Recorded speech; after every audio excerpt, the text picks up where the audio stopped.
बोली वृंदावन बिहारी लाल की जय। आई आज कथा सुनाओ तनी भगवान किस तरह अपने भक्तों की लाज बचाते हैं।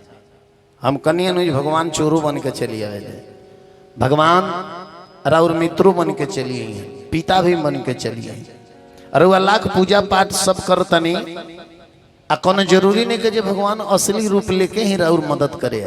भगवान के महिमा वो गाँव के कोनो व्यक्ति में समा जाई, वो व्यक्ति बिना पूछले आके राउर मदद करके चल जाई। तई रउरा उत्तर प्रदेश के ही कथा है। रउआ उत्तर प्रदेश में है न जाए बलिया क्षेत्र की ओर, बलिया जिला, ओने के लोग के विचार कुछ अलग है। ध्यान देगा हमारा बात पर। और गोरखपुर कुशीनगर महाराजगंज जिला रउरा मने मान के चली जे गोरखपुर से आगे सहजनवा ले जाए, एने के लोग के विचार रहन सहन देवरिया तक ले कुछ अलग है। अब बलिया में चल जाए तो धर्म के प्रति ओने के कुछ नजर और लोग के स्वभाव अलग है। बलिया जिला में जैसन जैसन व्यास लोग के कीर्तन और दुगोला कंपटीशन हो जाके लोग करावेला।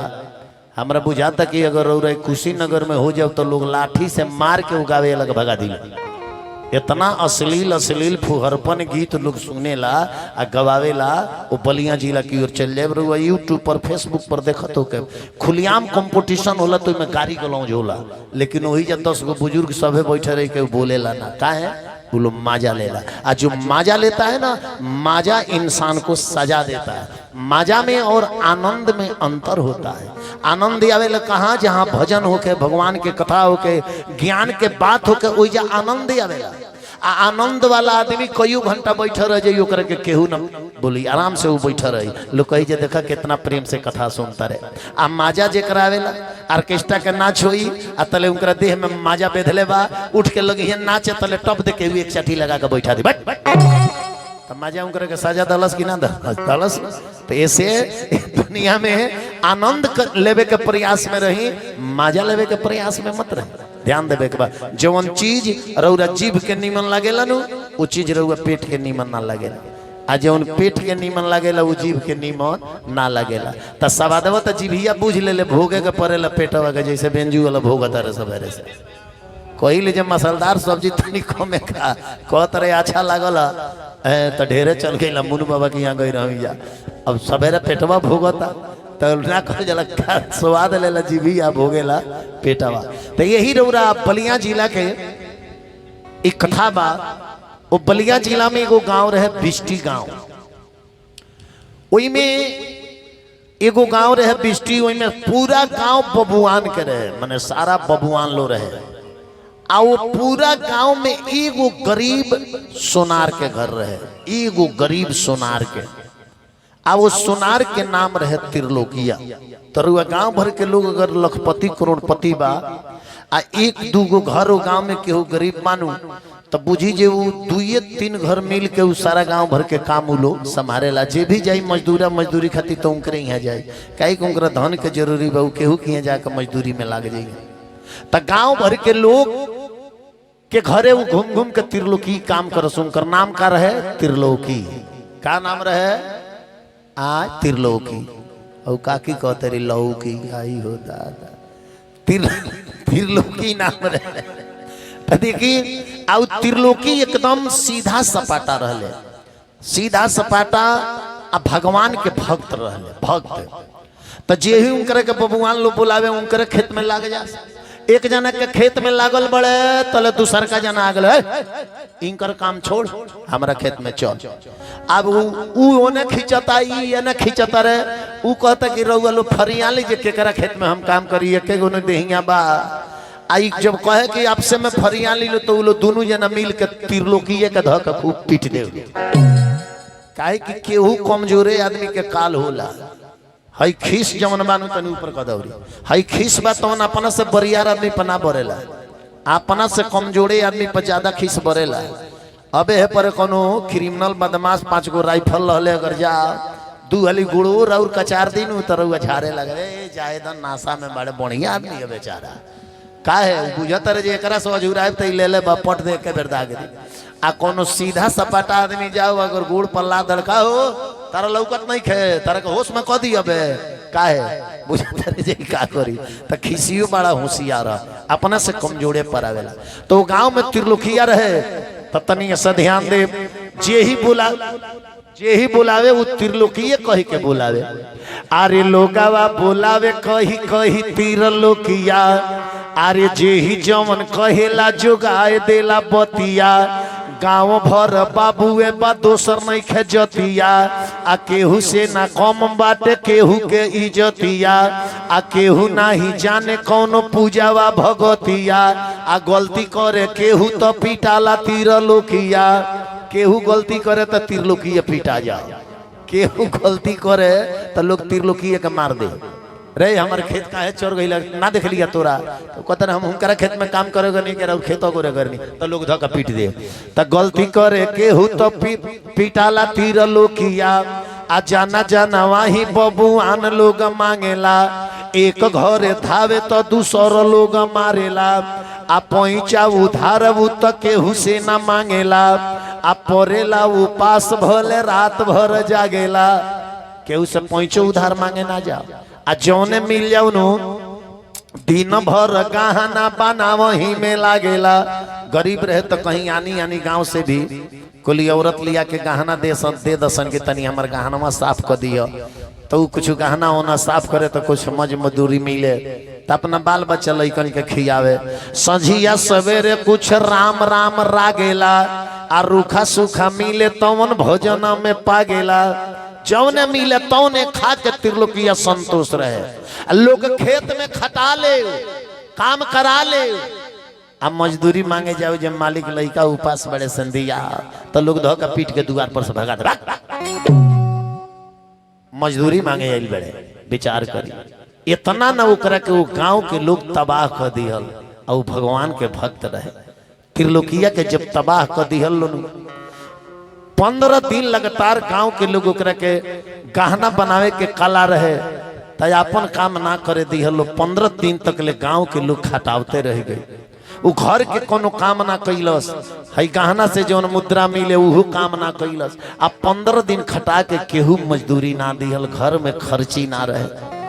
लइका जब मेहरारू खैला बिना रोवसन तो त्रिलोकिया बैठ के रोए लागल आ कहलस कि ये दुष्टन के गांव में बानी ये गांव में रहल अब ठीक नहीं खे ये गाँव में छोड़ के भाग चलो ये गाँव में छोड़ के भाग चलो जाता नहीं कोनो दूसरा गांव में दूसरा राज्य में रहे वही जब कमाए आप पैसा लेके आए मुद्रा अपना लइकन के हम खर्ची चलाए खियाए। त्रिलोकिया अपन बोरिया बिस्तर बनलस आ मेहरारू से कहलस कि सुना तू जब मजदूरी करत रही तो तारा के लोग दे देता लेकिन हमरा के केहू देत नहीं कि हम जाता नहीं तू मजदूरी कर कर के लइकन के खियाई हो हम कुछ ढेर धन कमा ले एके बेर लेके आए तो गांव से भाग चल जाई आ कोनो दूसरा गांव में जमीन लेके वही जा घर बना के रहल जाई। अब अपना बाल बच्चा मेहरारू के अपना पलानी के घर में छोड़ दल आ त्रिलोकिया बोरिया बिस्तर उठा के लेके चल। आदमी गांव छोड़ के चाहे घर छोड़ के कब जाला जानता नहीं कब जाला। अरे मन उबियाला तब अरे रहलो न जाला ये हरि के लाल भागेला नगरिया के छोड़ हे हरि के लाल भागेला नगरिया के छोड़।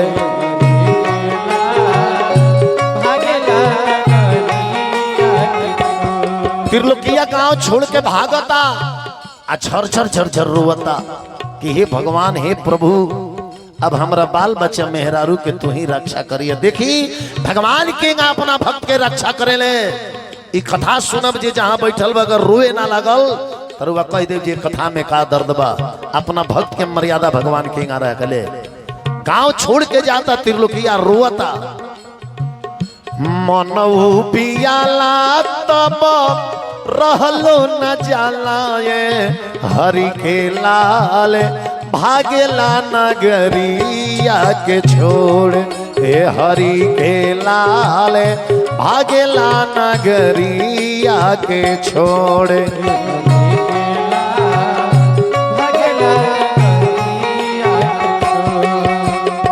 एगा त्रिलोकिया रोवत जात रहे अतल जिंगा भरवलिया में यज्ञ होता वही रास्ता में एगो गांव में यज्ञ होत रहे आ वो यज्ञ में एगो महान साधु पहुंचल साधु आ साधु बाबा बैठल आ सारा लोग चारू बगल से घेरले रहे आ साधु बाबा के लोग गोड़ लगता माथा पटकता साधु बाबा आशीर्वाद देता रहे।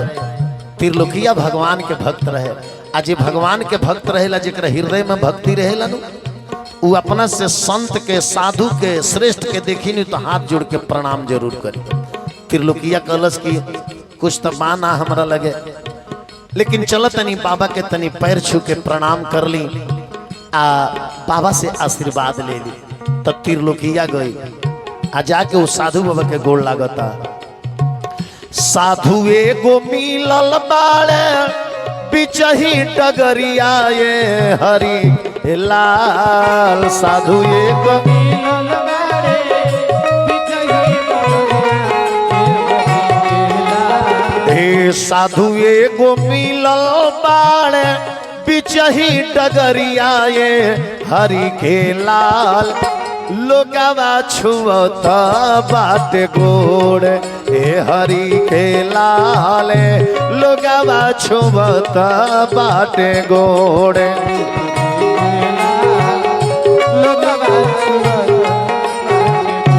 सारा लोग वो साधु बाबा के गोड़ छुअत रहे।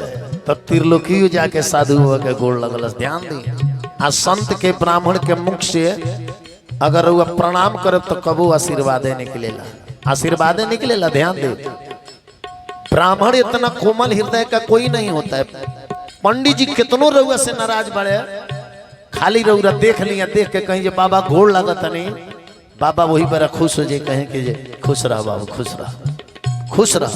ब्राह्मण का दिल कोमल होता है। जाके त्रिलोकिया छुअले अरे साधु के चरनिया हरि के लाल।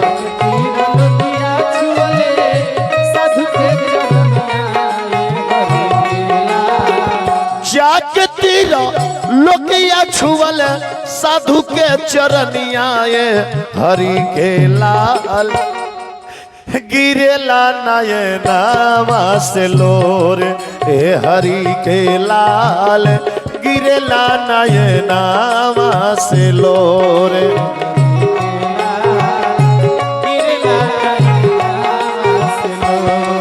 ध्यान देवे के बाद साधु बाबा कले की बच्चा तू क्यों रो रहा है? प्रणाम करते समय आंसू नहीं गिराना चाहिए। क्यों रो रहा है? रोने का कारण बताओ। तब त्रिलोकिया पूका पार के रोए लगल कलश की बाबा दिन जिंदगानी के पहाड़ भइल जाला ए हरि के लाल।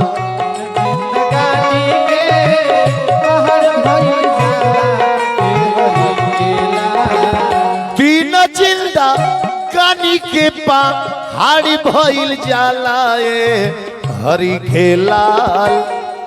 पूरा गांव भइल बा कठोर ए हरि के लाल। पूरा गांव भइल बा कठोर।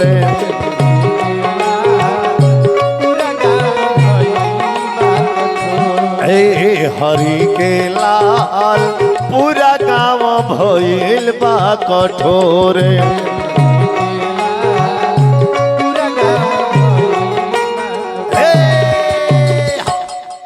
साधु बाबा कले बच्चा शांत रहो शांत रहो रो मत रो मत। साधु बाबा फल धले कले कि खा पानी पी। जब प्रसादी खा के त्रिलोकी पानी पी ले साधु बाबा कले सुना आज से तहार सारा दुख भाग जाई। हम एगो बात बताओ तनी उहे काम करो। अगर तारा गांव भर के लोग कठोर बा दुष्ट बा तो तू कहाँ भाग के जीवा? जहाँ भाग के जाता रह कहीं ओकरा ले कठोर ओइजा के लोग भेटा जा तब कहाँ भाग के जीवा? इस जिंदगी से भाग कर नहीं जाना चाहिए, जिंदगी से संघर्ष करना चाहिए। संघर्ष दुख से घबराना नहीं चाहिए, दुख से लड़ना चाहिए। साधु बाबा अपना झोरिया में से एगो हेते बड़ा पीतर के मूर्ति निकल कृष्ण जी के, पीतर के मूर्ति निकल कृष्ण जी के, आ वो त्रिलोकिया के दे दले, कहले कही ले लो आ चल जा अपना घरे लौट के, अब कहीं मत जा।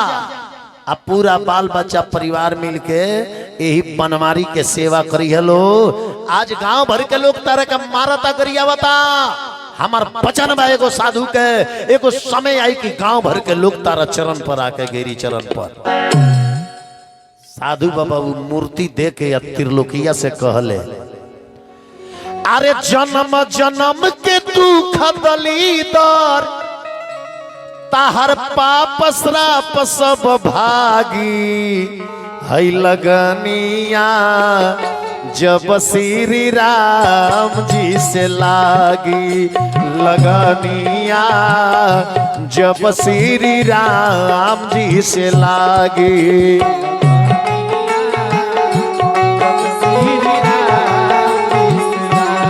ध्यान दे हमरा बात पर, शब्द पर ध्यान दे। साधु बाबा त्रिलोकिया का मूर्तिया दे के कहले घरे जा, जन्म जन्म के दुख दलीदर अरे पाप श्राप सब भागी, लगनिया जब श्री राम जी से लागी, लगनिया जब श्री राम जी से लागी।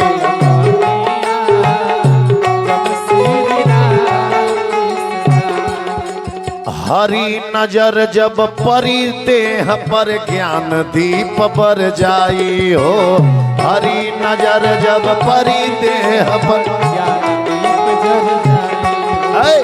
उपकारी बैराग हृदय से अंधकार टर जाई हो, उपकारी बैराग हृदय से अंधकार टर जाई हो। संत सुमति गति पई है जग में, अरे संत सुमति गति पई है जग में, हई रागी वो बैरागी, लगनिया जब श्री राम जी से लागी, लगनिया जब श्री राम जी से लागी।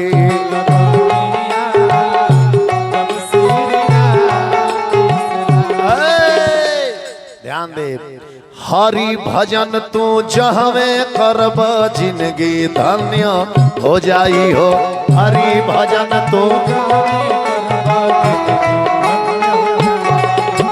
शास्त्र कहिले साधु संत लोग गीत खुशी के गाई हो, साच कहिले साधु संत लोग साच कहिले साधु संत लोग गीत खुशी के गाई हो। आज तरह के गांव भर के लोग मारता जाए गो संत के वचन बा, शरण अरे शरण सरातिया की तहसी, अरे गांव के लोगवा आके तहसे, अरे एक दिन क्षमा मांगी, लगनिया जब श्री राम जी से लागी, लगनिया जब श्री राम जी से लागी। ताली बजत रहा, लगनिया जब श्री राम जी से लागी।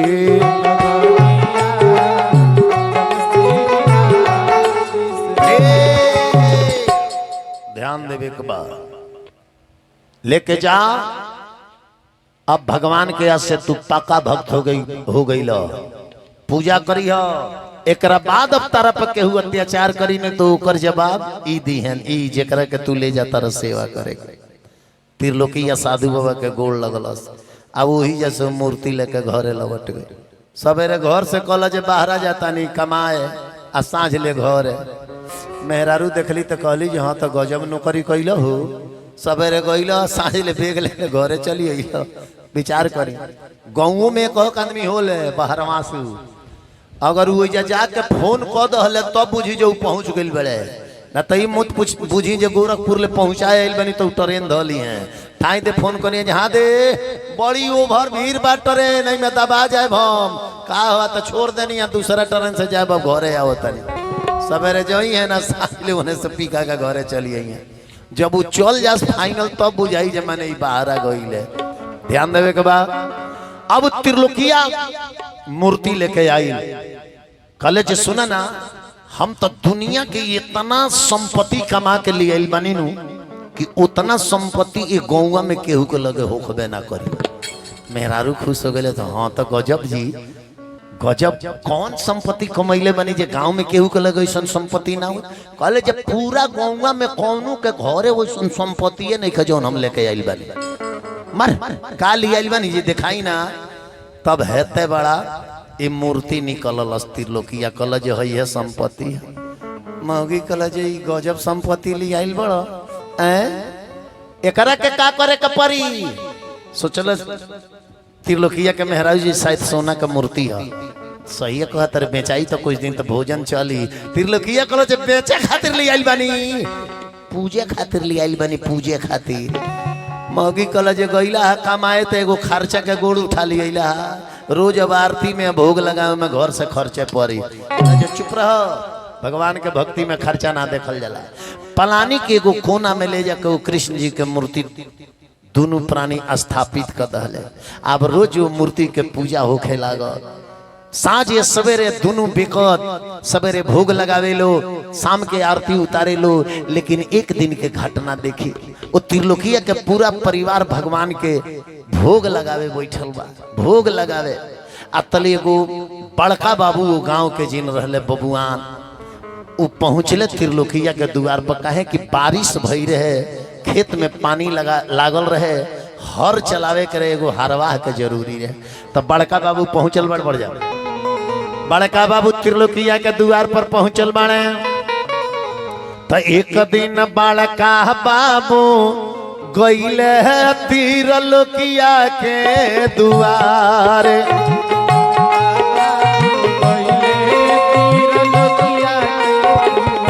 हो एक दिन बड़का बाबू गईले त्रिलोकिया के द्वार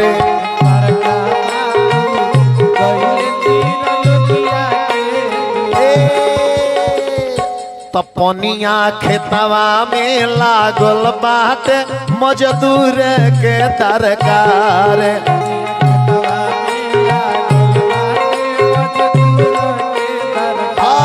पनिया खेतवे में लागल बात मजदूर के दरकार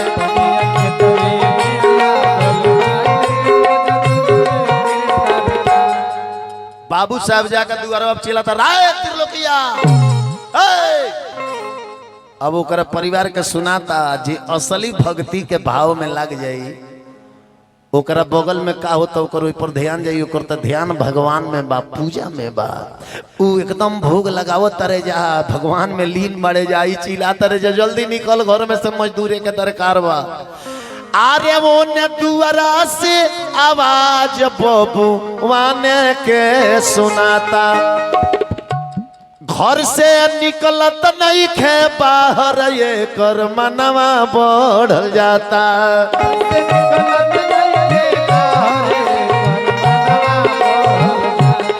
ओने दुआरा से आवाज बबुआन के सुनाता घर से निकलत नहीं खे बाहर ये कर मनवा बढ़ जात ऊपर से साधु बाटे भीतर के ई बाटे मगरात ऊपर के साधु बाटे भीतर ऊपर के साधु लागे भीतर से बाटे मगरार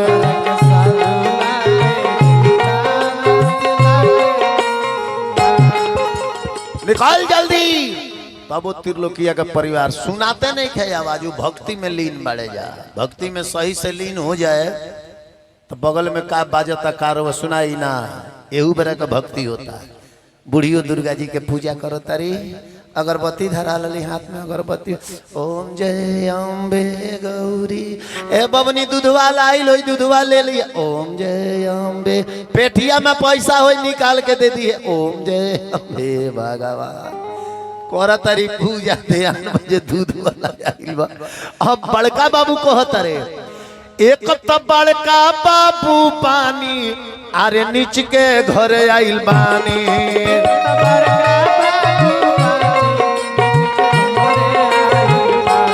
एकरा दुआर पर हमार आइल आज भइल मानहानि।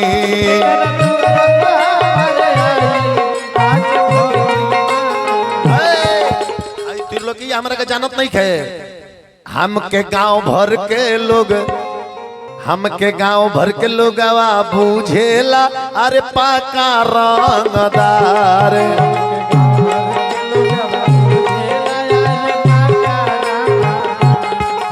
दुआरी पर बाबू साहब खिसिया के आग बबूला भइल बड़े। ओने घरवा में का होता ओने झांकी बाटे प्रभु जी के धइल कोना में। तुलसी के भोग पाता लागत बावे भर भर दोना में।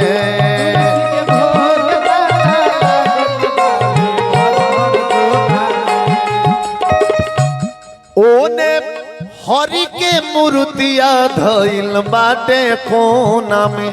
तुलसी पाता ओ मिठाई भोग लागे दोना में।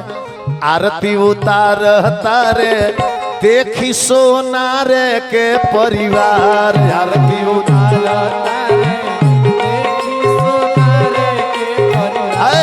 आरती उतार तारे देखी ना सोनारे के परिवार।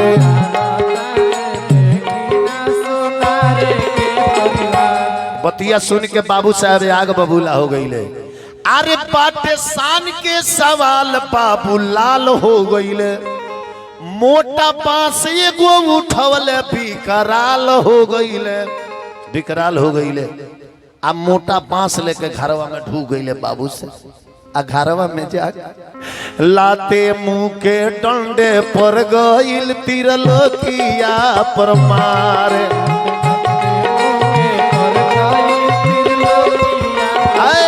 तो लाते मुंह के डंडे पर गईल तिरलोकिया के मारे।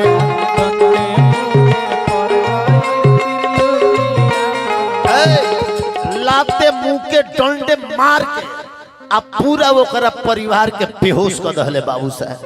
आ त्रिलोकिया के मार के आ मूर्तिया के फोड़ के कूच के ले जाकर बाबू साहब गढ़ा में फेंक दहले। गढ़ा में फेंक दहले। आरे थरिया आरती के फोराइल मूर्ति गढ़ा में बिगाइल। थरिया आरती के फोराइल मूर्ति गढ़ा में बिगाइल। खींच के खेतावा में आइल मजबूरी में बयाइल। तो हलचल हरि भक्त पर हो गईल हड़ना कुश के व्यवहार।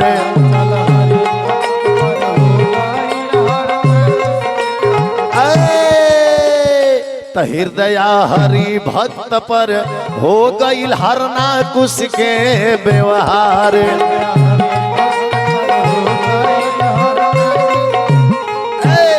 बाबू साहेब मारत पीटत घसेटत ओकरा के खेत में लेकर चली आई।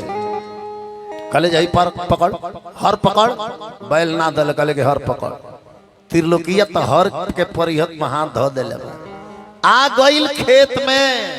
लेकिन एकर ध्यान का हम त्रिलोकिया के पूजा में रुक जाए। माता जी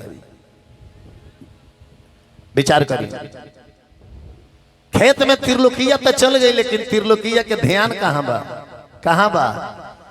ओजा आरती में भगवान के भोग लगावे में ध्यान बा। देह तो आ गई खेत में लेकिन ध्यान बा पूजा में। देखे तो जौन ध्यानवा रही नु उहे राउर फायदा बा हो।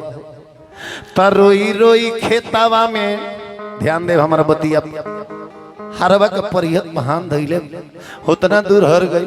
त्रिलोकिया रोत हरे रोई रोई खेतावा में हरावा चलावता याद बीचे हियरा में हरि जी के झांकी बा धूप दीप आरती के थरिया फोरा गईल सुरतिया मूरतिया के बसल हमरा आँखी बा हारे पुतई कपूतया के पूजावा बिगड़ल कहवा से आके बनल दूधावा के माखी बा रोता कि अभी भगवान के भोग ना लगा हतले आरती के तरिया पोर के मूर्ति पोर दल आ तब अब बैठिए न तो जाइए तब हरवा के परिहत पर से हाथ छूट गई देखिए ने हमारा बात पर बाबू साहब टनार पर से देखते रहे तो हर के परिहत पर से हाथ हट गई बैल आगे चल गई आ भाव में आंख बंद करके हेंगावजरी करके भगवान के सब भोग लगा दिले रहे लास्ट में अब दही लेके परसोता भाव में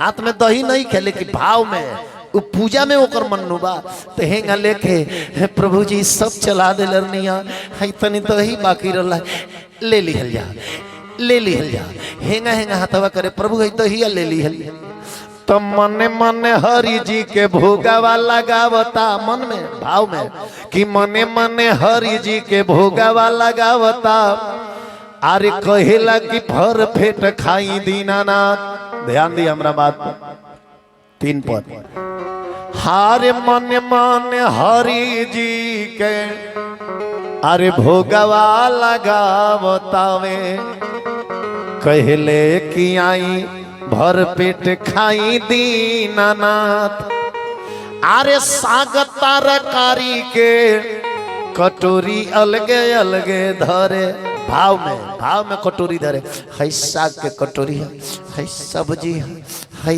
दाल है चावल है हेंगा हेंगा करे तब हेंगा हेंगा करे बाबू साहब देखले तो कहले कि रे ये तो हमारा के रिगावता हेंगा हेंगा करता हाँ बाबू साहब और खिसी आ गई ध्यान दे आरे मन मन हरि जी के भोगवा लगावता रे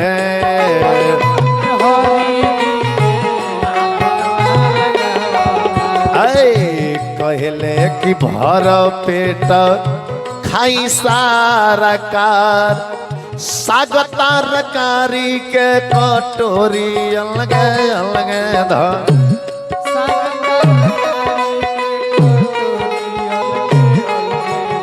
आरे साग तरकारी के कटोरी अलगे अलगे धरे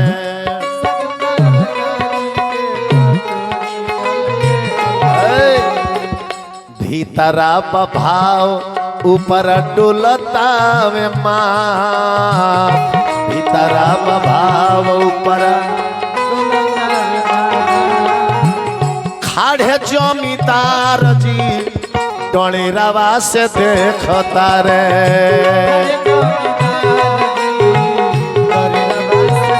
आरे खाड़े जमींदार जी डोलेरावा से देखता रे हारवा के परिहत पर से छूटल बाटे हाथ और के परिहत पर से त्रिलोकिया के हाथ छूट गई रहे भाव में तरकारी साग परोसत रहे अब बोले आगे बढ़ गई सोना जमींदार साहब डोनेर पर से देखत रहे अंतिम भाव का रहे त्रिलोकिया के दही चलावेला तनी ध्यान दे हमरा बतिया पर अंतिम भाव रहे दही चलावे के अरे यजुरी में दहिया लेके प्रभु के परोसता रे अरे यजुरी में दहिया लेके प्रभु के परोसता रे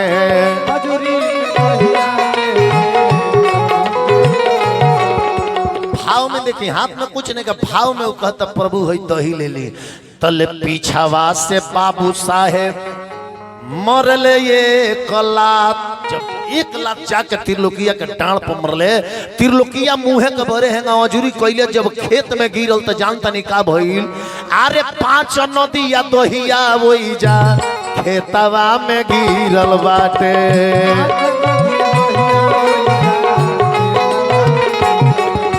अरे 5 नदिया दहिया वही जा खेतवा में गिरल बाटे।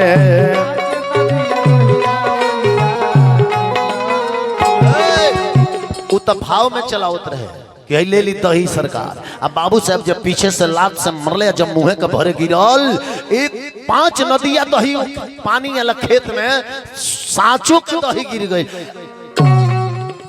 बाबू साहब देखले तो कहले कि दही कहाँ से खेत में आ गई। तब त्रिलोकिया कलच की बाबू साहब रुआ बड़ी भारी पाप का दहनी, भगवान के हम सब चीज चला दिले रहनिया, एगो खाली दही बाकी रहल तले रुआ हमरा के मार दहनी, सारा दही नीचे गिर गई। बाबू साहब कहले कि तू दही चला उतरल आई भगवान के चला उतरल। कहले कि अब बाबू साहब के वही बेरा बोली बंद, बाबू साहब के कंठ में मरा गई। भगवान के कृपा भइल, बाबू साहब के कंठ मरा गई। बाबू साहब के अब मुंह में से बोली नहीं खे निकला। अब इशारा से साही साही धीरे धीरे त्रिलोकिया से कहत रे, आरे मटिया में दहिया देखी के अरे मारता रे होहिया देहिया थर थर कांपे। अरे होई देहिया थर थर कांपे। अरे सुखी गईले अरे होई एड़ी से कपार। रे देहिया थर थर कांपे।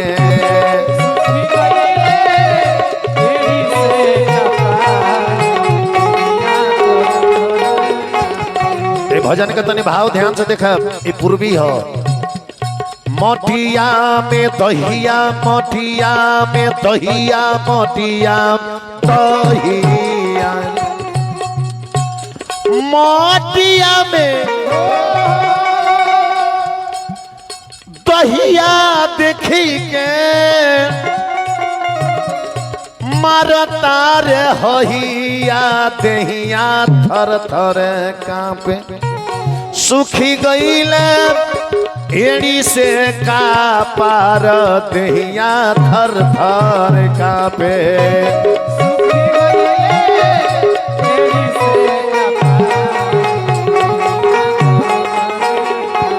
बाबू साहब त्रिलोकिया के अखबारी में पकड़ रहे, पकड़ के कहत रे,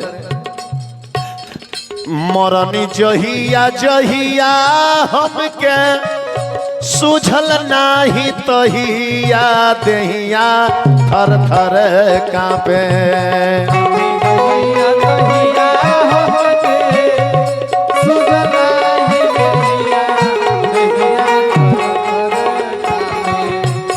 मरनी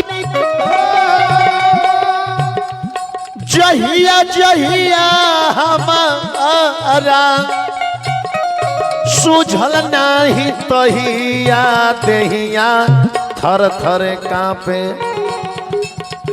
कितना कितना सहल अत्याचार देहिया थर थर कांपे।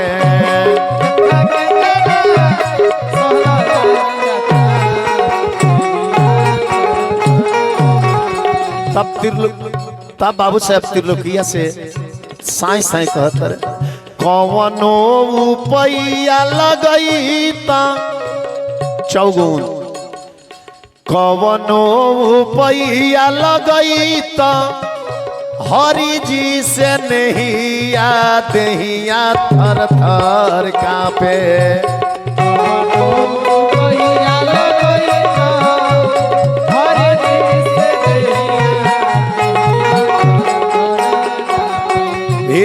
अपने जिंदगिया लागे भार देहिया थर थर कांपे।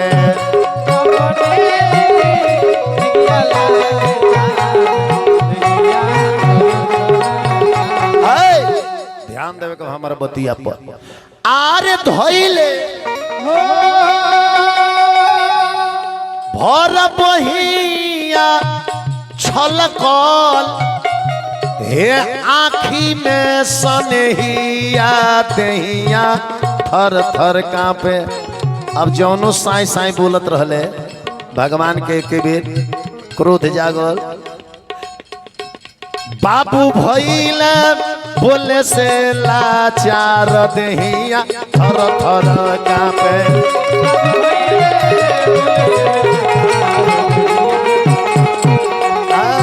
बाबू भइले बोले से लाचार दहिया थर थर कांपे।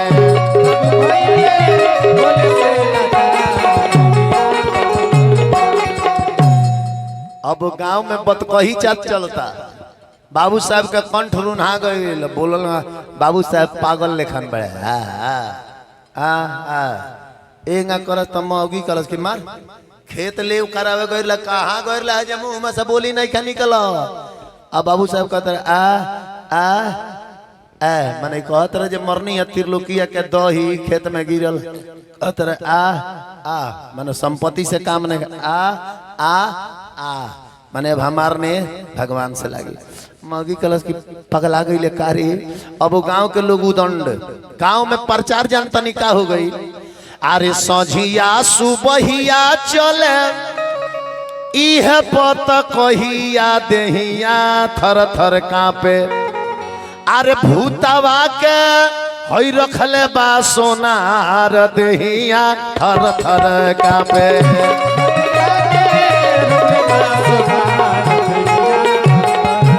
सब लोग कहे कि त्रिलोकिया पूजा पाठ करेला। बाबू साहब का कंठ पर कोनो भूत बैठा देले बा त्रिलोकिया। अब गांव भर के लोग त्रिलोकिया के अवरी विरोधी हो गए। भूतवा बैठौले बा सोनार देहिया थर थर कांपे।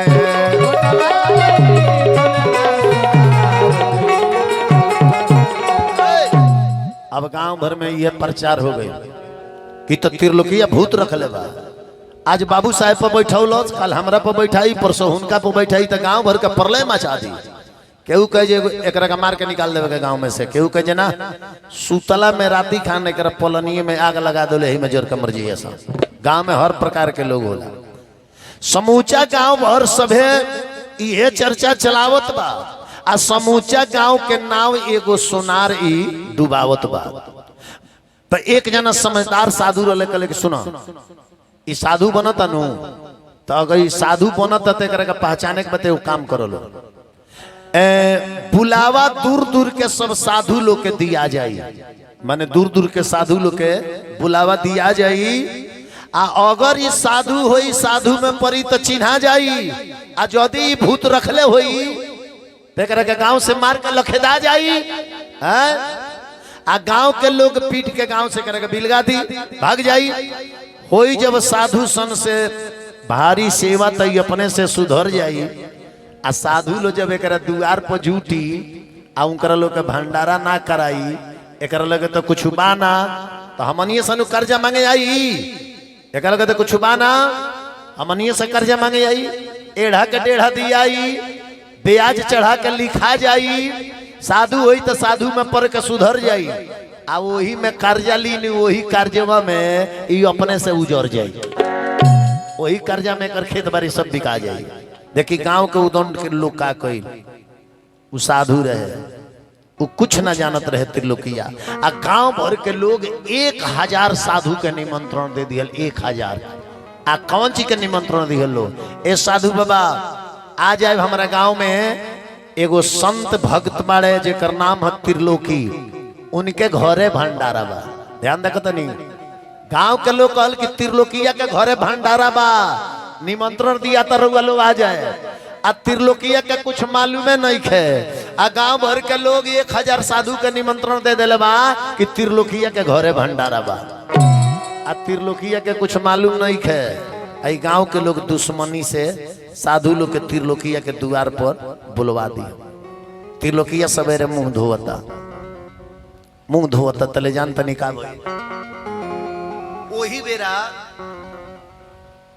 त्रिलोकिया मुंह धोता तले एगो साधु अइले। बाबा गोड़ लगतनी बाबा गोड़ लगतनी।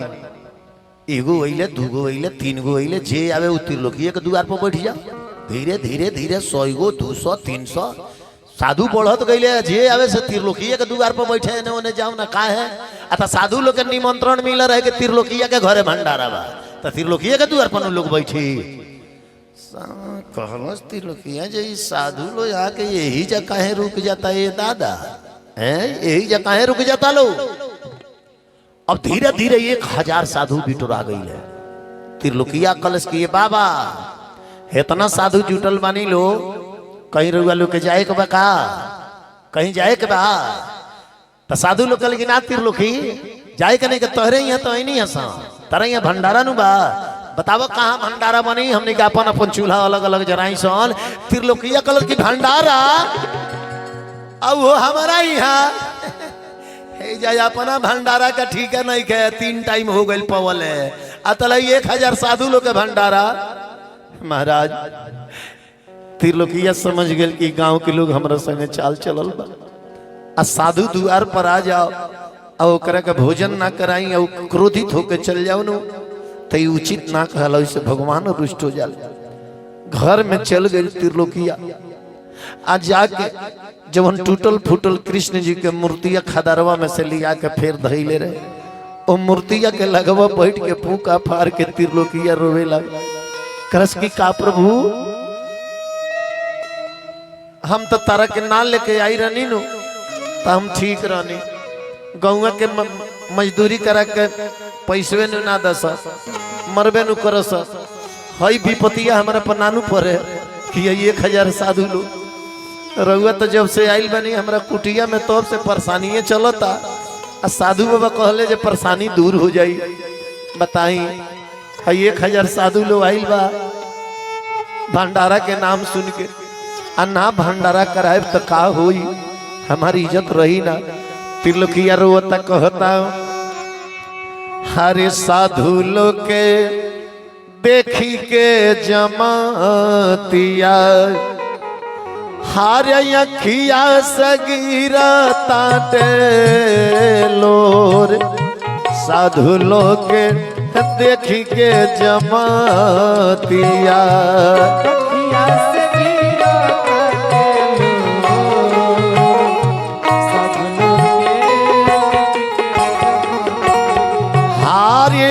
अखिया से गिराता टेलोर साधु लोग देख के जमातिया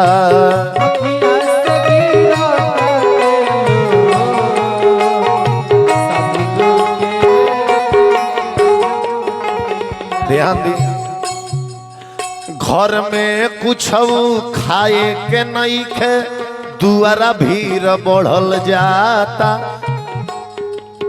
कृष्ण भक्त त्रिलोकीया के आफत में प्राण पड़ल जाता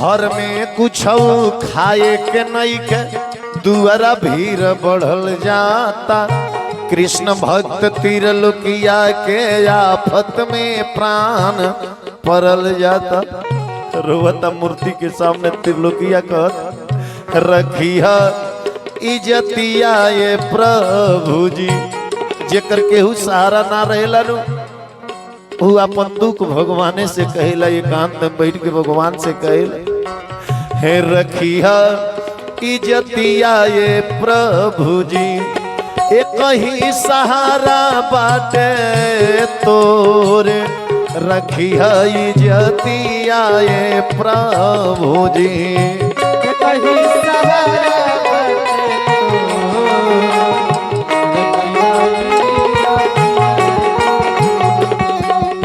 रोवाता त्रिलोकीया मूर्ति के सामने तले त्रिलोकीया के दिमाग में जानता नहीं का आइल एक दिन पहले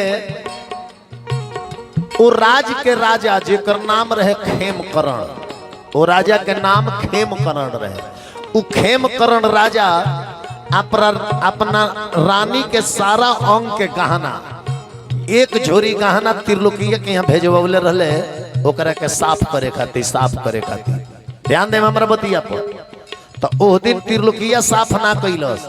राजा से कहलस कि महाराज हम बाद में साफ क के रौरा यहाँ भेजवा दे। खेम करो राजा भेजवले रहे त्रिलोकिया के घरे ओकरा के गहनवा के साफ करे खातिर आ उ गहनवा कहल जे हम बिहने रउआ के साफ क के पहुंचा दे। उहे गहनवा भी कुटियवा में धई रहे। अब ये आधा त्रिलोकिया साफ कैले रहे, आधा साफ करे के बाकी रहे। तो त्रिलोकिया सोचलस कि एने इज्जत दुआर पर खड़ा बा आ घर में है तना गहना धई रही। अरे बबनी का बार बार आओ जात बार उड़ आगे बढ़ गए कि तो बढ़ जालो ना तो चल जाओ। कथा नु है सोचला त्रिलोकिया की घर में गहना धइल रही, आई साधु लो हमरा दुआर से बिना खैले चल जाई। तो ध्यान दी अरे घर में गहना महारानी के इहे याद पड़ल बा, साइत ले सुतार भाला मन में इहे उचरल बा।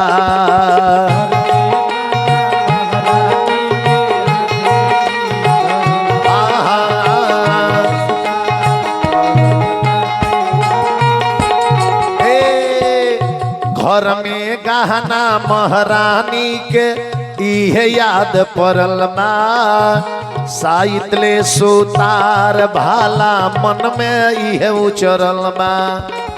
अब जाके उ गहना के झोरी खोलल आ सब गहना ना ले गई, एगो गहना ले गई रानी के। एगो गहना जानतनी कौन?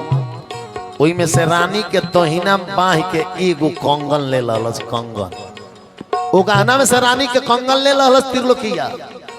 ले लेला रानी के कंगनवा, लेला रानी के कंगनवा, भागेला बजरिया के ओर। लेला रानी के कंगनवा,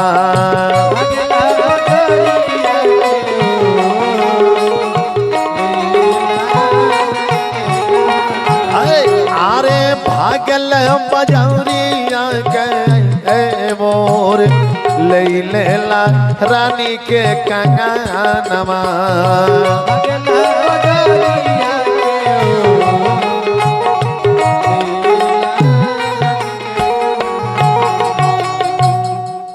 रानी के कंगना त्रिलोकिया निकाल रहलस, बाजार में ले गए बेच के, राशन खरीद के, बर्तन खरीद के, लौना खरीद के आ सब बैलगाड़ी किराया पे क के लिया के बगीचा में ढाह दल।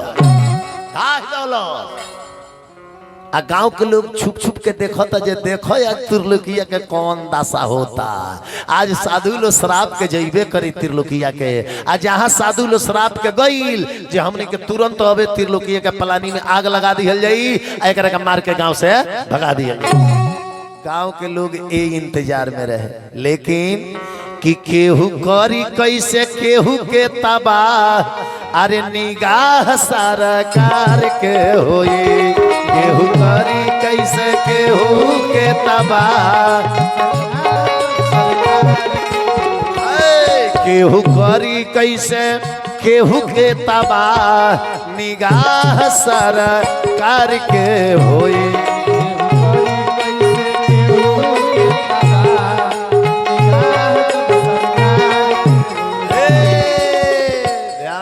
केहू करी कैसे केहू के तबाह, निगाह सरकार के हुई। त्रिलोकिया कलश की महात्मा जी सब है, इतना आदमी का भंडारा तो हम बना ना पाए। और वालों अलग अलग 100 आदमी के ग्रुप बना ली, अलग अलग चूल्हा जरा ली, अपन भंडारा बनाई या पाई। काहे कि साधु दूसरा के बनावल ना पावेला, साधु खुद अपना हाथे अपन भंडारा बनावेला। अब सारा साधु लो भंडारा बनावल पावे लगलो सैतारा। हल धन हुआ त्रिलोकी जुग जुग जिया, भगवान तारा पर कृपा राख। त्रिलोकिया कहल जे कृपा तो जौन बात हो न भगवाने जानत रे। भोजन भंडारा तो एबरा हो गईल, अब राजा वही है गहनवा मांगे तो कंगनवा दियाई कहाँ से? त्रिलोकिया के तो मन में बा कि कंगना दियाई कहाँ से? तो ध्यान दी, गांव के लोग देखल त्रिलोकिया कि सचहू एकरा में कोनो शक्ति बा, एकरा खाए के ठीक नहीं खाई। 1000 साधु के भंडारा करा दल। ओ दिन से अरे वो दिन से गौआ नगरिया सुधर गईले। साधु लोग कहल त्रिलोकिया के कि आज से तहर नाम त्रिलोकी ना रही, आज से तहर नाम का रही तन नाम पुरुषोत्तम। साधु लो धर गईले नाम पुरुषोत्तम, साधु लो धर गईले। इतने ना गौवा नगरिया में बात पसर गईले। आ सोनरा के जतिया पर कन्हैया जी ढर गईले।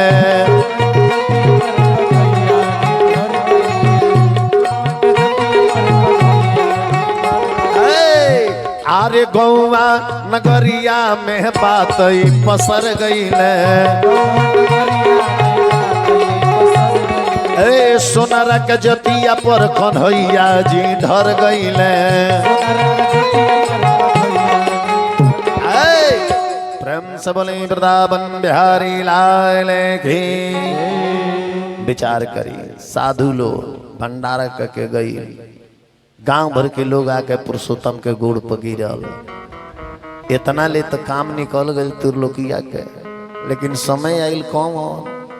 राजा अपन मंत्री भेजले कि त्रिलोकिया आज गहना देवे के कहले बा, जा गहना मांग के लिया। रानी के गहना साफ करे के दिया, साफ करे के।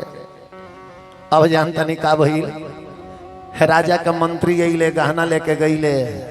गहना में सब गहना रहे, रानी के कंगन में ना रहे। राजा कहले कि अरे में तो कंगना हिले नहीं के रानी के। मंत्री त्रिलोकिया का पकड़ के लिया वो। तब त्रिलोकिया के पकड़ के ले गई लो। त्रिलोकिया कलश की महाराज सब गहनवा साफ कर दिले मानी।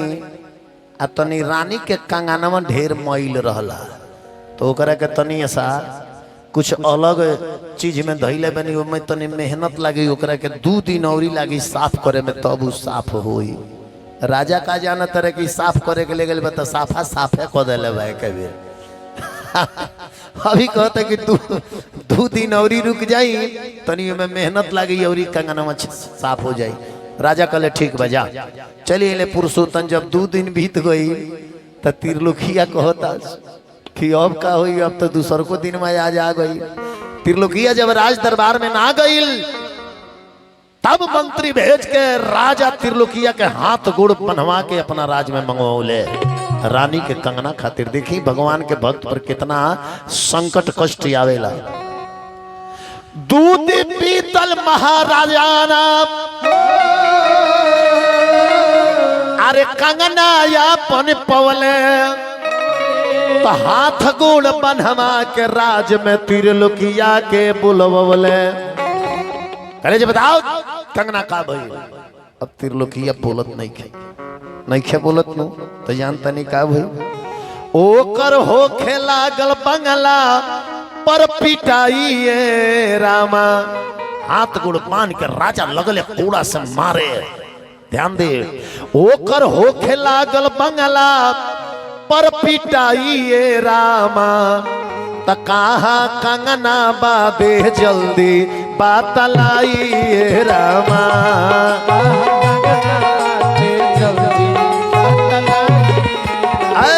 त कहाँ कंगना बाते जल्दी दे बतलाइए रामा।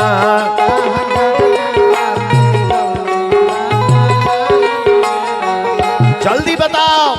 तब वो त्रिलोकिया नहीं खे बोल का बोलो, उस साफ के बहाने साफे को दिले रहे तो का बोलो।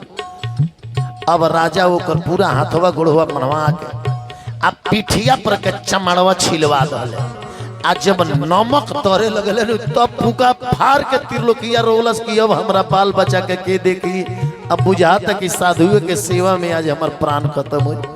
तब हाथ जोड़ के भगवान के भक्त आज जीवन में पहली बार झूठ बोलल बा। आ उस झूठ को भगवान कैसे साच किए हैं आज आप लोगों के सामने मैं सुना रहा हूँ। त्रिलोकिया रो के कहता, रोके कहे पुका फार जनवा मत मारी सरकार।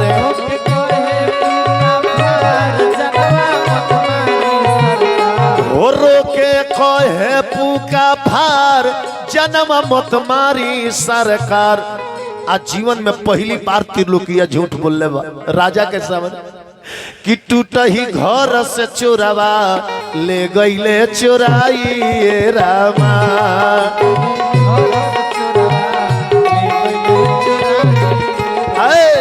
तो टूट ही घर से चोरावा ले गईले चोराई रामा।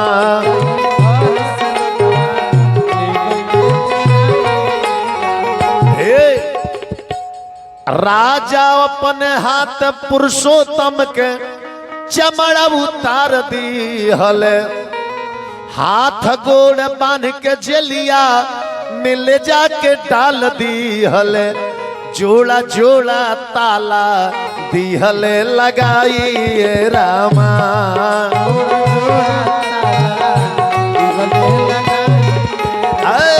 तो जोड़ा जोड़ा ताला दिहले लगाई रामा।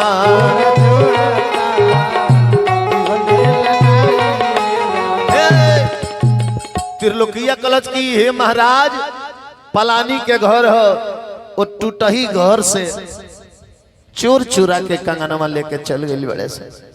राजा कहले कि मंत्री 2 दिन का समय ले लो, 2 दिन का समय। अगर ये त्रिलोकी साच नहीं बताएगा तो फिर एक परत और इसके पीठ के चमड़ा छीला जाएगा और इसके पीठी पर नमक दरा जाएगा। ध्यान दी, अब आज भगवान के भक्त झूठ बोलने वाले कि चोर लेके चुरा के चल गए। फिर दूसर का दिन राजा आके एक परत चमड़ा और छील के जब नमक दरले त्रिलोकिया बुझ गई कि अब हम जिए ना, अब हम मर जाए। का ये साधु बाबा के कृष्ण जी, अरे तू ना रहला हमारा घरे तम बड़ा निरोग रहनी हो।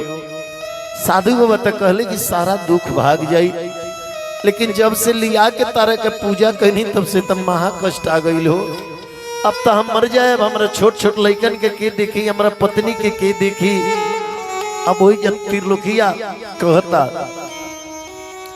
राजा से कि अब मत मारी सरकार, कहतानी बार बार चुरवे ले गइल बा, इहे बा सच्चाई रामा।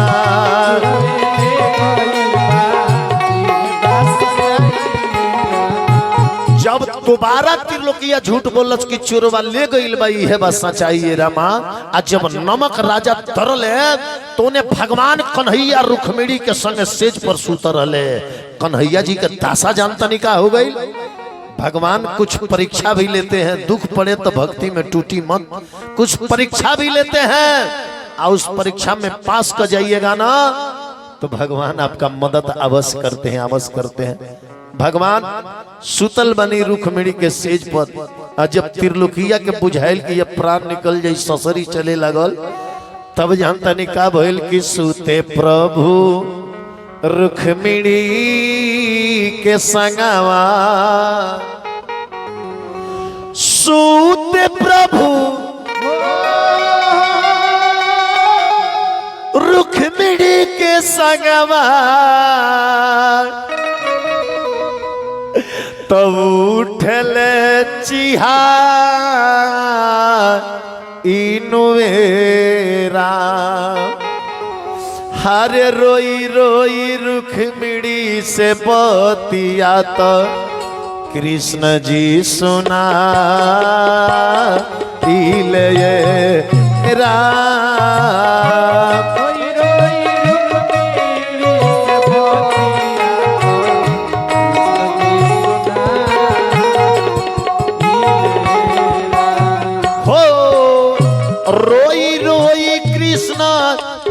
जे बतिया तो रुक्मिणी से सुना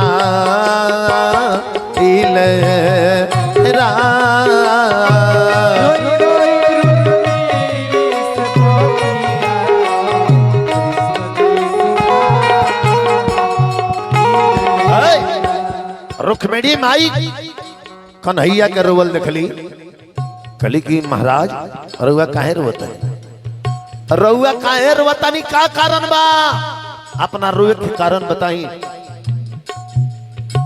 तब भगवान धीरे धीरे अपना पिठिया पर के पीतम्बरिया खींचतानी। खींचे प्रभु अपना पीताम्बरी, खींचे प्रभु अपना पीताम्बरी तो पिठिया देखा इलेरा।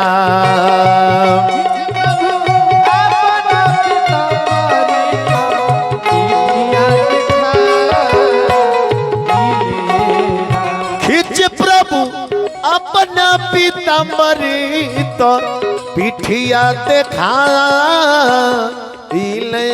राम। रुक्मिणी माई देख रही तो कृष्ण जी के पूरा पीठ छिल दिहल गई रहे और पिठिया पर नमक दरल गई रहे। रुक्मिणी माई रोए लगली, दुनिया में के माई के लाल बाग जे रौरा पीठ के चमड़ा खींच के नमक दर दे। भगवान कन्हैया कनी रुक्मिणी तू नहीं गुजारा, इह हमारा भक्त के पिटाइल, इह हमारा भक्त के पिटाइल तब हमारा प्रया इलेरा।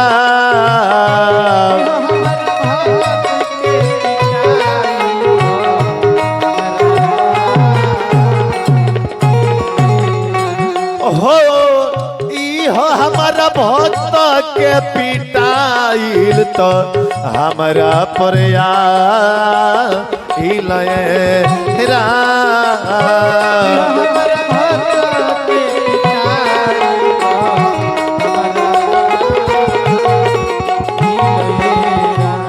रुक्मिणी माई कले कि राउर भक्त काहे पिटाइल, काहे राउर भक्त पिटाइल बड़े? कन्हैया जी कहनी ज्यादा बतावे के समय नहीं के, एगो काम करो, तारा से हम कहतनी आज ले कुछ मंगले नहीं की, लेकिन एगो चीज तारा से मांगतनी, दे दो न तो हमार भक्त मर जाई, हमरा जाए के परी ओकरा के बचावे। कहनी रुक्मिणी माई का चाही? कन्हैया जी कहनी दे दो नयापन कंगनवा, अपना हाथ के कंगन दे दो, कंगन दे दो, दे दो न अपना कंगनवा तो पतिया बताइलेरा।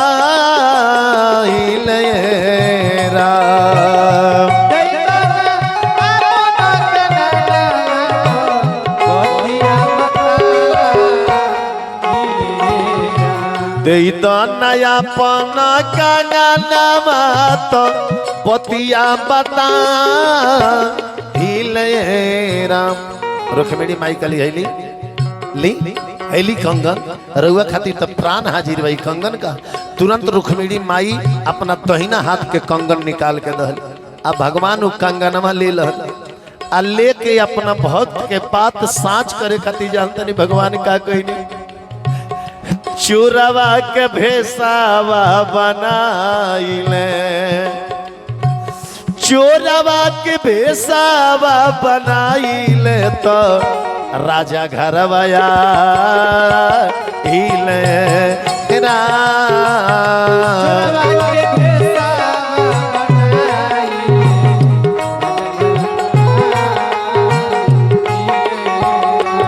हो चोरवा के भेसावा बनाइले तो राजा घरवाया इलेरा।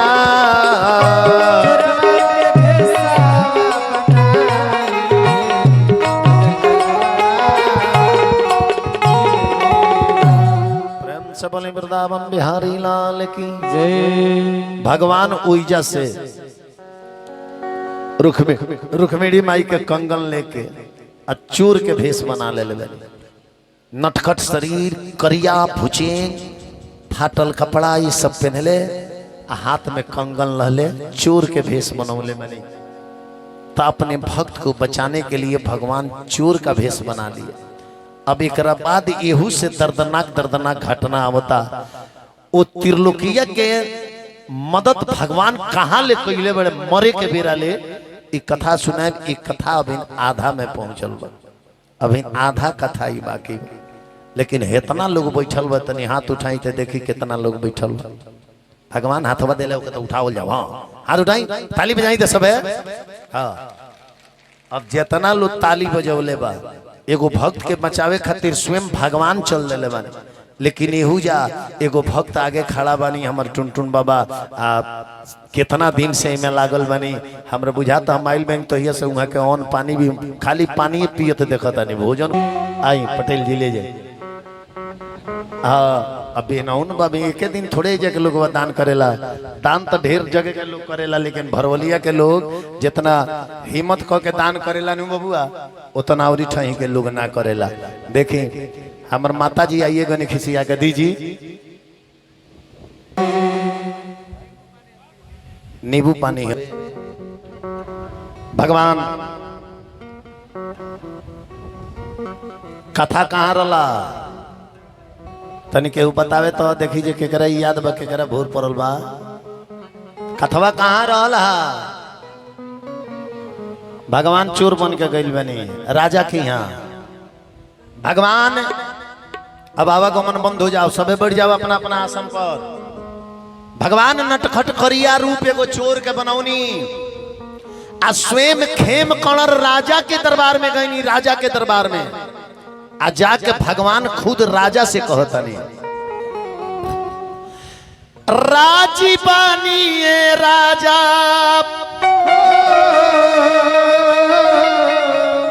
हमरा के सजा दी, हाथ गोड़ बन्हवा के हमरा के जेल डलवा दी। राजा कहले कि तू के हुआ, कौन पाप कैले बड़े की तरह के जेल में डलवा दी। कहले कि राजा रउआ नहीं खेबो जा, राम भक्त त्रिलोकिया के घर से हम ही कंगना चोरवले बानी, आरौरा लगे लेके वहीनी ना त्रिलोकिया से बतलौले बानी। महाराज त्रिलोकिया साच कहता, सचमुच में ओकरा घर से हई कंगना हम ही चुरा के ले गई बानी, हई अपन कंगना ली आ त्रिलोकिया के छोड़ दी। त्रिलोकिया में कोनो दोष नहीं है, कंगना तो हम चुरौले बानी, हम चोर हई, हमारा करौरा सजा दी आ हमारा भक्त त्रिलोकिया के छोड़ दी। विचार करी, राजा जानता नहीं का कैले, चोर समझ के आ भगवान के ही हाथ में हथकड़ी, पांव में बेरी डलवा के राजा भगवान के ही जेल में डलवा दहले, जेल में डलवा दहले। आ तब राजा गईले रानी के लगे, आ रानी से कहले रानी है चिन्हबू तार कंगना हटे, चिन्हत है तार कंगना हो। रानी दिखली तो देखे इंसान के कंगना में आ देवी देवता के कंगना में अंतर होला। रानी दिखली तो रुक्मिणी के हाथ के कंगन रहे, कली महाराज ई तो कंगन हमार ना हो। उ कहतारी लागत कंगना हमार बदलाइल बा, ऐ रानी के मनवा में शंका समाइल बा, ये लागत हमार ई त कंगना बदलाइल बा।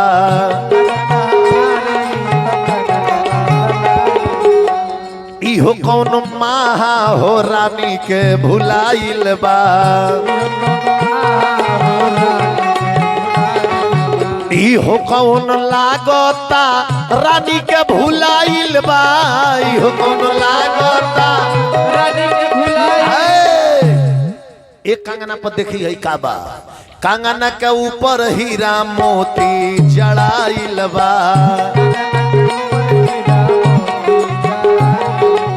ई ना देखी कंगना के प्रकाश से होई घर जगमगाइल बा,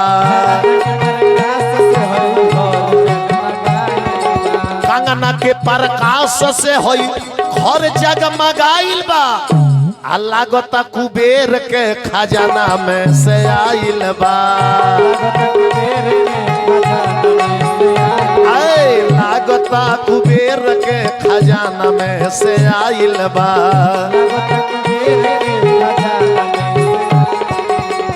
यही में कितना लोग बैठल ओंघाइल बा। छोट छोट बाबू लो बुझातवे भूखाइल बा। आई तीनों जाना कितना बेर से वही बेरा से वझुराइल बा।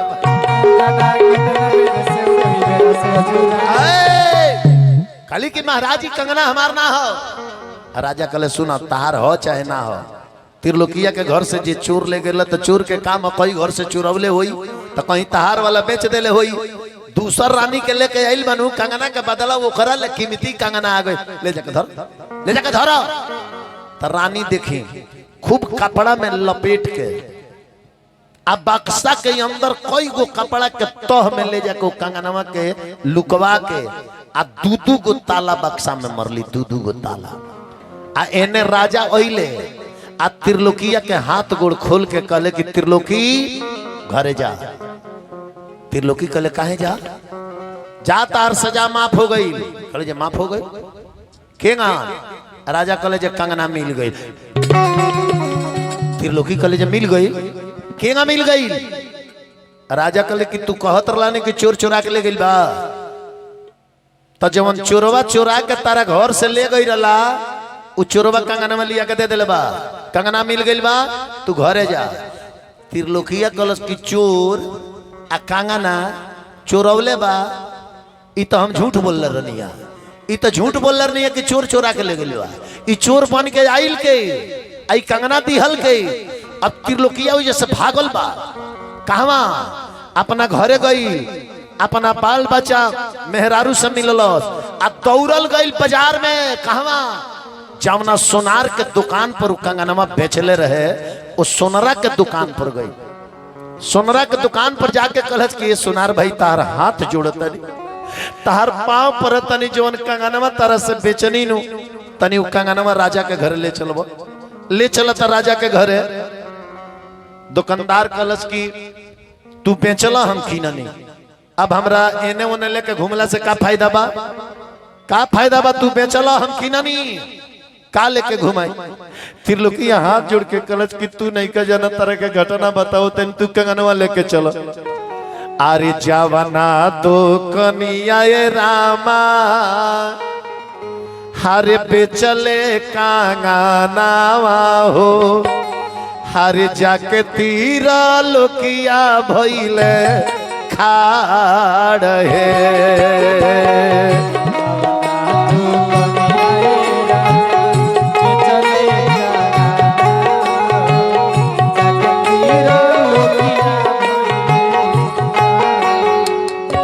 जाके त्रिलोकिया उस सुनार के दुकान पर खड़ा होके कहले कि ये सुनार भाई बेचनी कंगना मारे जवन राजा घर लियो चलता।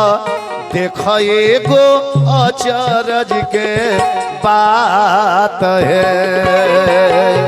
जवन कंगना मारे दिहनी राजा घर लियो चलता।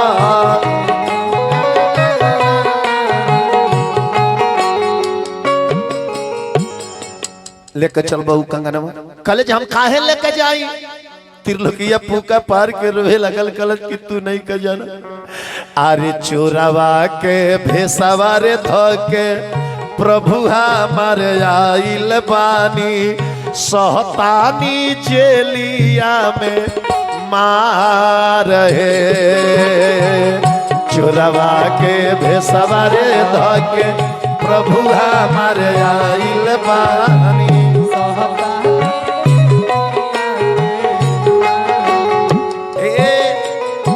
लेके चला सुनार भाई।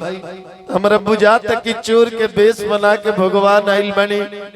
हर राजा वो चोर के जेल में डलने बड़े भगवान के मारत हो कोड़ा से डंडा से लेके चलो चलो। अरे चोरवा के भेसवा रे धई की प्रभु हमार आइल बानी। सहतानी जेलिया में मार है।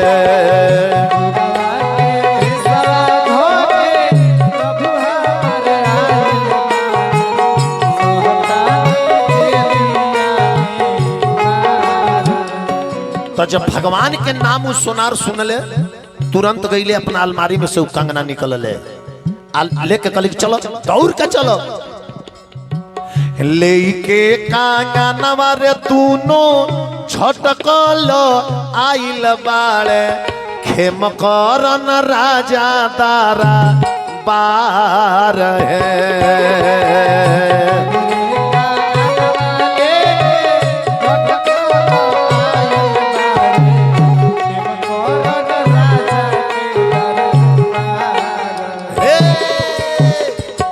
त्रिलोकिया दौड़ल वो सोनार के लेके कंगना लेके राजा के दरबार में पहुंचल। राजा देखले तो कहले कि त्रिलोकी अब कायल बड़े दरबार में हो तार तो माफ हो गई सजाए जा अब वो चोर के सजाए मिलता साँझे सवेरे पीटल जाता तू जा तरह से जे चोरौले बा करे का फूल सजाई दी आई। त्रिलोकिया गिर के राजा के गोड़वा पकड़ ललच कलच की राजा एगो बात मानी हम झूठ बोलले रनिया कि चोर ले गइल बा रौरा रानी के कंगना हई हम इस सोनार के घरे बेच के हम साधु लोग के भंडारा करवले रनिया रौआ नहीं के विश्वास नु त ई कंगना लेके जाई आ जवन चोर कंगना देले बड़े तवन आई कंगना दोनों मिलाई रौआ पहचान हो जाई कि मैं राउर कंगना कौन है उ चोर देले बतवन कंगना कौन। अरे छुअत चारानावा सुनावत बाचानावा से रोवत रे त्रिलोकी आ कहत रे छुअत चरानावा सुनावत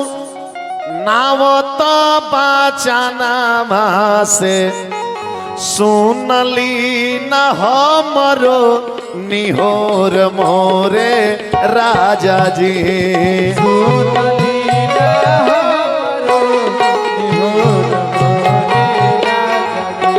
अरे सुनली न हमरो निहोर मोरे राजा जी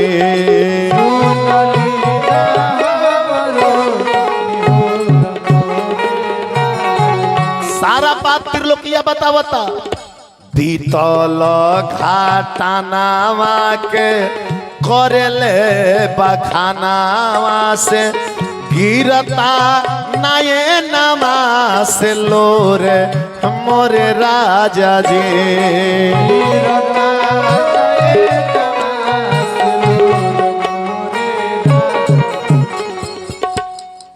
कहता त्रिलोकिया ले जाई दूनु रे कंगनवा के करीना मिलनवा से हो जा मनवा में अजोर मोरे राजा जी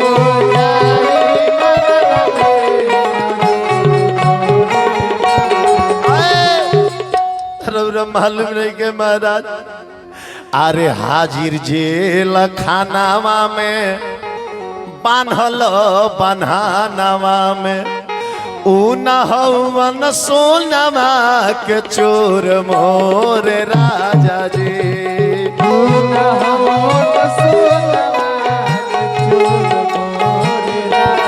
हरि महाराज उचित चोर हवन माखन चोर हवन लेकिन सोना के चोर ना हवन केहू के सोना ना चोरावेले हाजिरो भवनवा में बांधल जेल खानावा में ऊन सोनवा के चोर मोरे राजा जी ऊन सोनवा के चोर फिर लोकिया फूका पार के कहत कि भक्त के कारणवा आज बनैले जेल खानावा में उतहवन नंद के किशोर मोरे राजा जी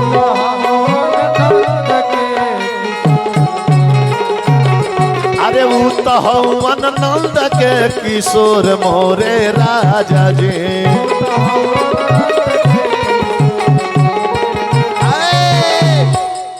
भक्त के कारण आज बन्हाइल बड़े जेल खाना में उन नंद के किशोर हुए सोना के चूरना हो। अब राजा दौड़ के कंगनमा लेके गए रानी के लगे, रानी के लगे लेके गए। रानी तार ओरिजिनल कंगना हो देखले देखले, हाँ महाराज हाँ ये हमार कंगना हो। कहले जे तार हो तो पेटिया में धैले बड़ू निकालो, तो निकालो दोनों के मिलावल जाओ। जब रानी जाकर डबल ताला खोल के बक्सा खोलली, कपड़ा में लपेट के बीच में धैले रहली, वो कपड़ा में से जब निकालत रही तो वो कंगना वही में ना रहे। जब कंगना उतना जतन से धैले रहली वो कंगना वही में ना रहे। तब राजा त्रिलोकीय के लाले भागल बड़े जेल खाना में।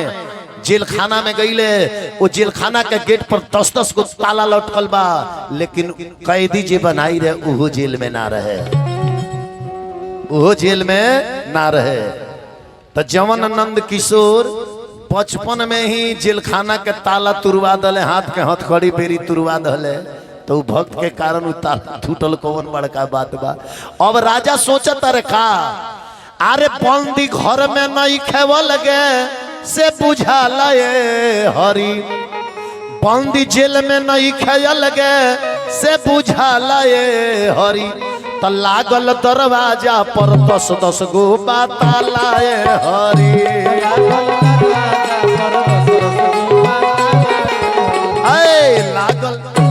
लागल दरवाजा पर 10-10 गो ताला ये हरी।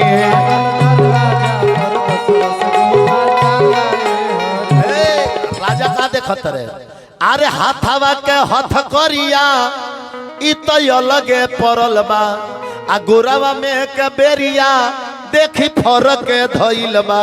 तो चोरवा कावना रहे आ कैसे के पराला हरी।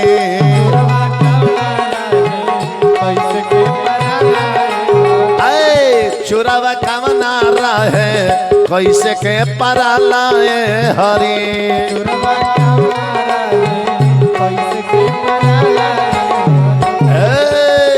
ध्यान देवे के बाद अब राजा रानी दौड़ के आई लो, आके त्रिलोकिया के गोर पर गिर गई लो, गुड़वा पर गिर के आ कहता लो, दुखावा प्रभु साफ कर, त्रिलोकी हमके माफ कर, ताहरा कारण वैले नंद जी के लाला हरी।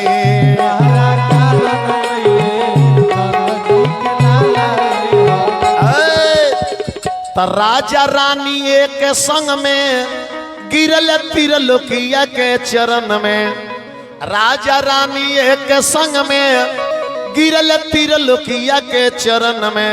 तो हलचल बाबा वलगे कैले बाड़े हालाए हरी।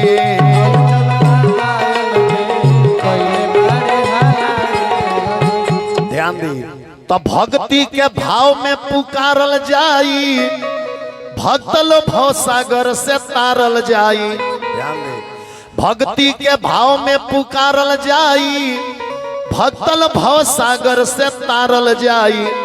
तब प्रभु के लीला बाटे, प्रभु के लीला बाटे, जग में निराला हरी।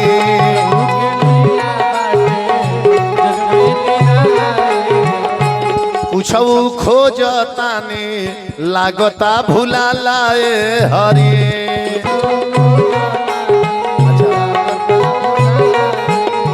चश्मा भुलाइल बा, रउआ के भेजले बाड़े उहे चश्मा वाला हरी।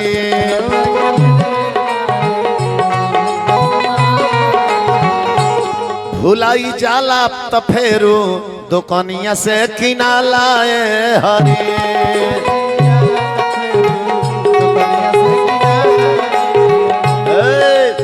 होई जा गिरल बा देखो तारे देखे वाला हरी।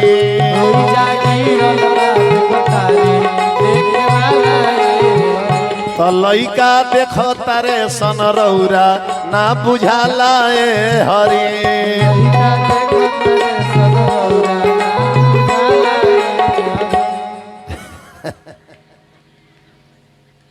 जाई जाई मिल गई, त चश्मा मिल गई, कृपा कैले ऊपर वाला हरी।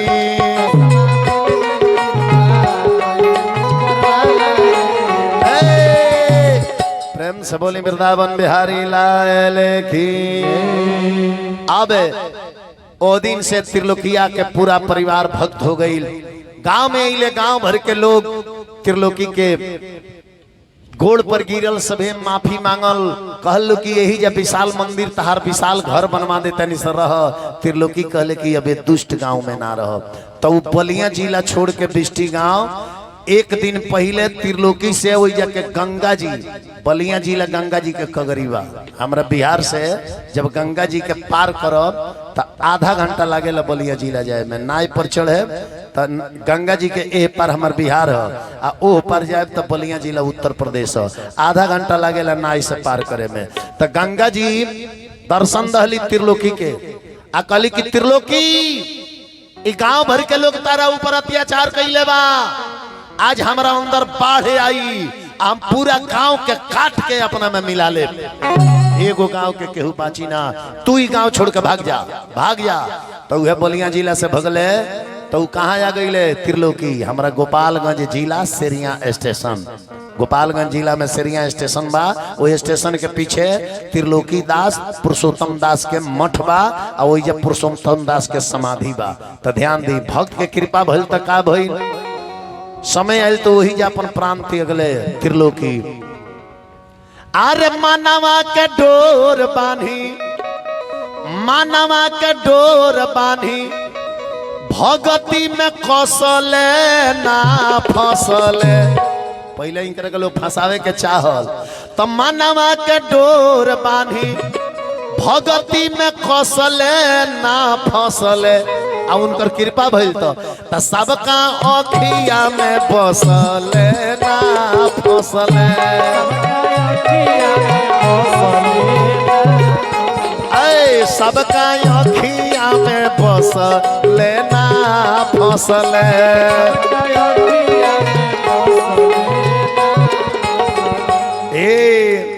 ऐसन बुझाइल पहले, ध्यान देव हमारा बात पर, जेंगा गांव के लोग फसावल आ राजा जेंगा बांध दले जेल में, का भइल ऐसन बुझाइल पहले, दल दल में धसले ना फसले।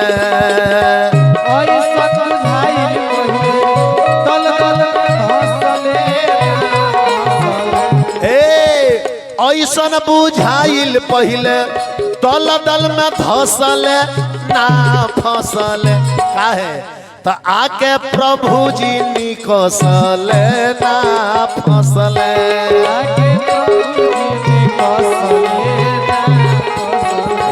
आके प्रभु जी निकसले ना फसले।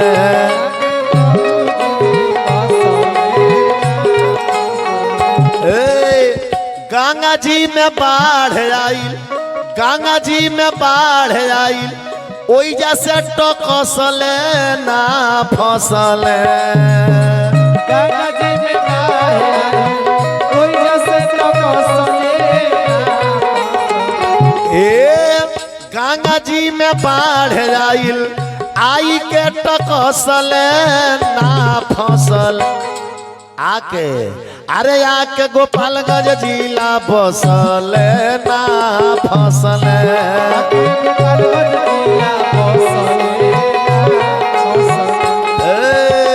ए बबुआ, हृदय से सब लोग, हृदय से सब लोग दिल खोल के हौसले ना फसले। हृदय से सब लोग दिल खोल के हौसले। वही जा समाधि में जाके धसले ना फसले।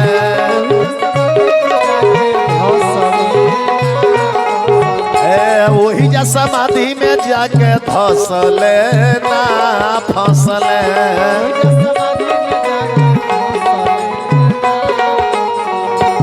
आके प्रभु जी ने कौशल फसले। आके प्रभु जी ने कौशल हो के प्रभु जी ने कौशल फसले।